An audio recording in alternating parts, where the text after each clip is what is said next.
Bonjour à tous, je m'appelle Dimitri Cabot, je suis Squad Leader Data au sein de Devoteam mCloud. Dans cette vidéo, je souhaiterais vous parler du service Azure OpenAI. Je souhaiterais commencer par vous présenter dans les grandes lignes ce qu'est Azure OpenAI, quels sont les différents types de modèles d'IA générative qui sont présents au sein de ce service et comment ce service se positionne au sein d'Azure. Puis je vous présenterai différents cas d'usage métiers qui ont été remontés par Microsoft, mais aussi des cas d'usage que nous avons identifiés nous au sein de Devoteam et plus particulièrement sur la data. Alors, qu'est-ce qu'Azure OpenAI ? Je suis certain que ces dernières semaines, vous n'êtes pas passé à côté de ChatGPT, GPT-3, plus récemment GPT-4, dans la presse, dans les médias et dans la communauté tech dans son ensemble. OpenAI est une société californienne fondée en 2015, dans un premier temps avec un statut d'association à but non lucratif. Puis à partir de 2019, le statut de la société a changé en société à but lucratif, mais plafonné. Parmi les fondateurs d'OpenAI, on retrouve un certain Elon Musk. L'objectif d'OpenAI est de développer et promouvoir l'IA afin qu'elle soit la plus bénéfique possible pour l'humanité.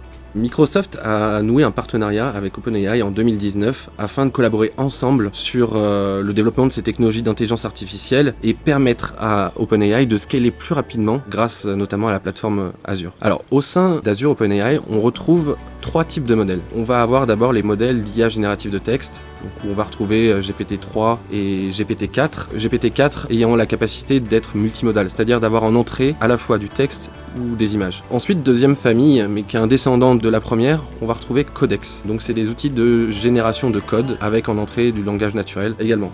On retrouve cette technologie au sein de GitHub Copilot notamment. Enfin, troisième famille, DALL-E, qui est une famille d'IA générative qui permet de générer des images à partir de texte. Alors, comment se positionnent les modèles d'IA générative dans l'offre globale de Microsoft sur Azure, plus spécifiquement sur l'IA ? Alors, la Microsoft IA Platform, elle regroupe des services qui sont accessibles à la fois aux développeurs et aux utilisateurs métiers. Vous avez notamment la possibilité de créer des modèles de ML from scratch, donc avec Azure Machine Learning, mais aussi de réutiliser, personnaliser des modèles qui ont déjà été entraînés, qui sont présents au sein de la suite Cognitive Services, dont OpenAI fait partie. Ces services peuvent ensuite être réutilisés dans la Power Platform, où vous avez notamment le Power Virtual Agent qui vous permet de construire, de développer un chatbot. Enfin, dernière couche, vous allez avoir une intégration massive de ces services au sein des applications Microsoft 365 et Dynamics. À noter par exemple la sortie de Teams Premium qui vous permettra notamment de générer des CR automatiques de réunion, donc plutôt pratique. Avant de vous donner des exemples précis de cas d'usage métier qui sont rendus possibles par ces technologies, je tenais à vous souligner de quelle manière en fait il faut appréhender ces technologies. Selon moi, il faut voir ces technologies comme un copilote, comme dans un avion. C'est donc un outil qui va vous permettre de réaliser mieux et plus efficacement votre travail, de réaliser plus rapidement des tâches qui sont répétitives et fastidieuses. Une étude a quantifié les gains de productivité qui était engendrée par GitHub Copilot. Et elle a montré qu'un développeur qui utilise cette technologie développe 55% en moyenne plus rapidement qu'un développeur qui ne l'utilise pas. Alors, cette technologie ne va pas vous remplacer, enfin du moins pas encore, mais elle va vous permettre de gagner en productivité et de vous concentrer sur ce qui est le plus essentiel dans votre travail. En effet, un utilisateur par exemple qui est pas initié dans un domaine, notamment le développement ou le droit du travail, etc., va avoir beaucoup de mal à saisir les bonnes commandes dans ces outils et encore plus de mal à challenger les résultats qui sont retournés. Cependant, ce qui est sûr, c'est qu'on va constater un gap qui va se créer très rapidement entre les utilisateurs qui utilisent ces technologies et les autres. Bon, une fois cette aparté faite, voyons ensemble très concrètement quels sont les cas d'usage rendus possibles par ces technologies d'IA générative. Alors, vous avez déjà très certainement utilisé ChatGPT dans son application web et vous avez dû remarquer que ce service était capable de réaliser une multitude de tâches, notamment de la génération de code, la génération de contenu, de texte, d'images, des résumés, des traductions, etc., etc. Alors, Microsoft, du coup, a regroupé les cas d'usage les plus courants remontés par ses clients et ses partenaires en 4 grandes familles. On va retrouver d'abord tout ce qui va être cas d'usage lié à la génération de contenu.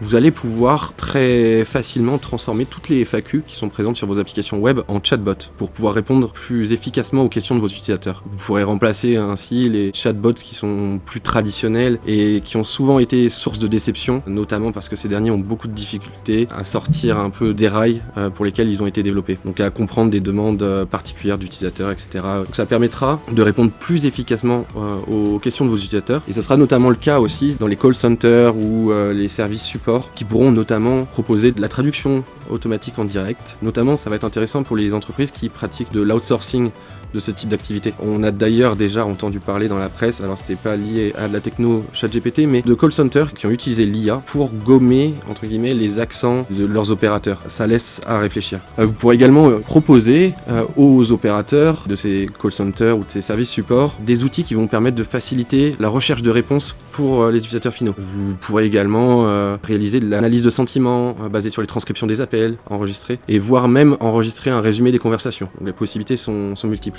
En parlant de résumé, c'est très exactement la deuxième grande famille de cas d'usage qui ont été remontés par Microsoft. Donc GPT va vous permettre très facilement de réaliser des résumés de texte. Ce sera particulièrement pertinent dans la finance notamment, où il est très courant de réaliser des résumés de rapports d'actualité financière, de récupérer des tendances, etc.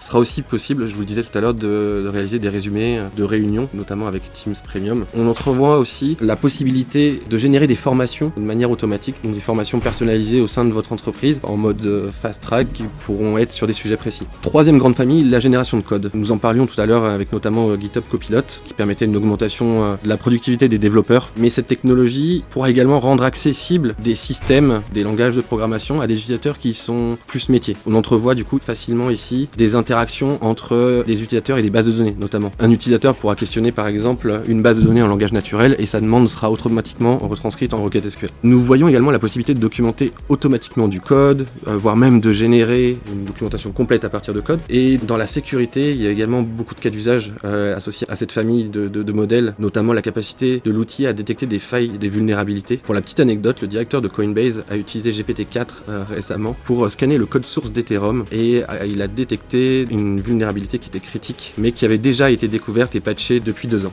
Alors ça pose la question de savoir est-ce que cette vulnérabilité a été découverte entre guillemets par ChatGPT ou bien est-ce qu'elle n'a fait que mettre en évidence de vieilles informations qui ont servi de base d'apprentissage à ce modèle. Enfin, dernière grande famille de use case, la recherche sémantique. Imaginez le nombre de mails, de documents Word, de PowerPoint, de PDF que vous avez dans votre organisation. Avec cet outil, vous allez être en mesure de crawler toute cette source d'informations pour récupérer la bonne information, la bonne réponse à toutes vos questions. Donc, en quelque sorte, faut voir cet outil comme un bibliothécaire. On retrouvera dans cette famille de use case notamment des cas d'usage autour de l'analyse des contrats, des termes, des conditions. Il y a énormément de possibilités. Alors, plus spécifiquement, dans le domaine de la data engineering ou de la data science et de la BI, les cas d'usage sont aussi légion. Voici les cas les plus intéressants que j'ai pu noter et que je souhaitais vous partager. Avec GPT-4 et notamment la possibilité de faire du multimodal, donc d'avoir des images en entrée du modèle, vous allez pouvoir demander à GPT de commenter ou d'analyser directement des graphiques ou des rapports, des tableaux de bord qui ont été fournis en entrée à l'outil. Encore mieux, vous aurez aussi la possibilité, en fournissant un schéma de base de données à GPT,